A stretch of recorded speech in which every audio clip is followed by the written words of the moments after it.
今次嘅賞櫻之旅主要環繞日本嘅岩手縣同埋秋田縣，我哋去咗仙北市、北上市同埋盛岡市參加櫻花祭，仲走訪咗幾個賞櫻打卡嘅秘境。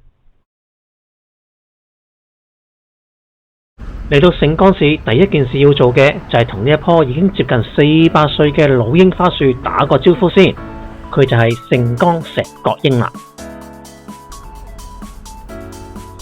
位於盛岡地方法院裏邊嘅石角櫻呢，就高11公尺啦。咁佢喺一塊巨大嘅花崗岩嗰度呢，就係長出嚟嘅。據說呢已經有350到400年嘅歷史噶啦，而且呢仲係被日本指定為國家自然紀念物添。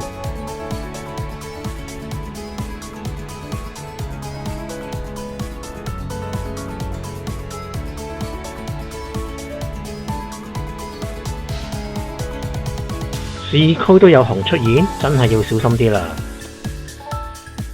去盛岡乘職嘅時候，路經櫻山神社。今次嚟盛岡係為咗參加櫻花祭。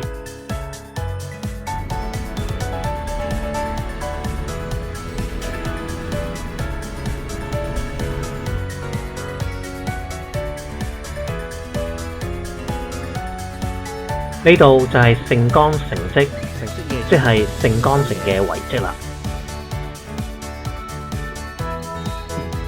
哇哦，櫻花就喺眼前，好壯觀啊！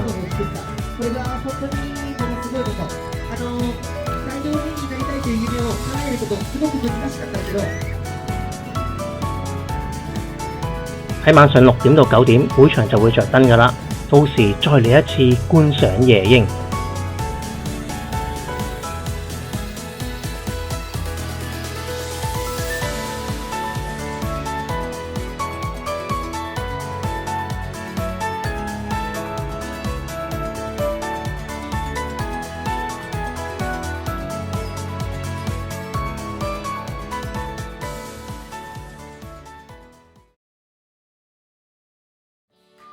今日嚟到位於北上嘅展勝地，一早嚟到就見到啲車大排長龍等入停車場啦。喂，有熊啊！我驚喎。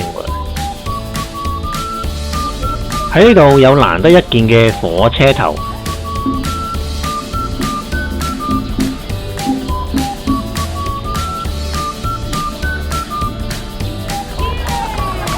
咦，咁熱鬧咩事？原來有馬騮戲嘅。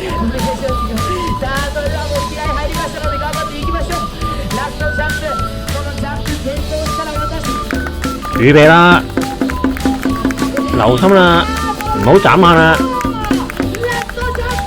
喂，好嘢！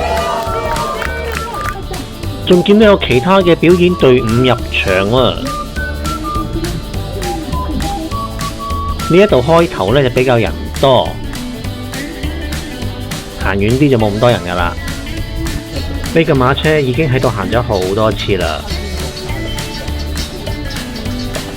哇！隻馬做咩啊？嘔白泡啊？好似好辛苦咁喎。睇多次先，真係喎，成口都係白泡喎。好靚嘅櫻花大道啊！偶然仲有花瓣飄落嚟添。呢度仲有一片大草地。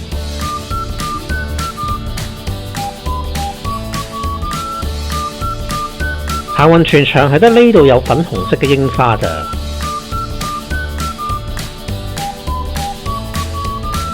到咗夜晚，會場着燈，景色同氣氛都完全唔同晒。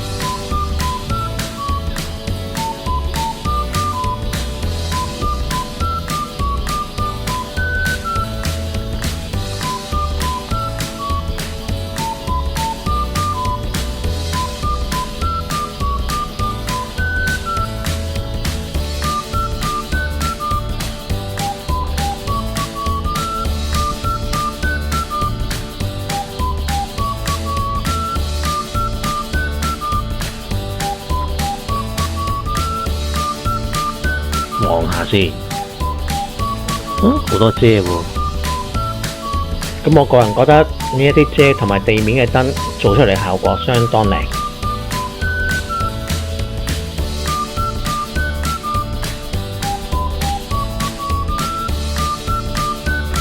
睇完櫻花就去附近嘅熟食攤檔買啲嘢食下先。呢度好多嘢食啊！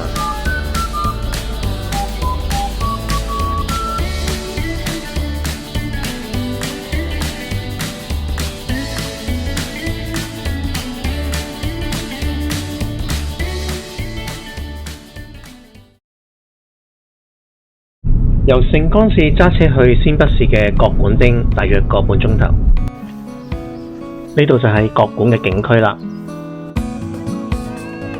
可能而家時間尚早啦，遊客都未算好多。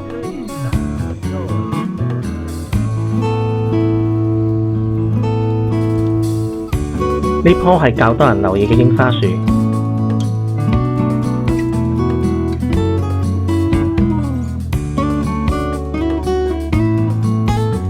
除咗櫻花，呢度仲有唔同嘅展館可以參觀。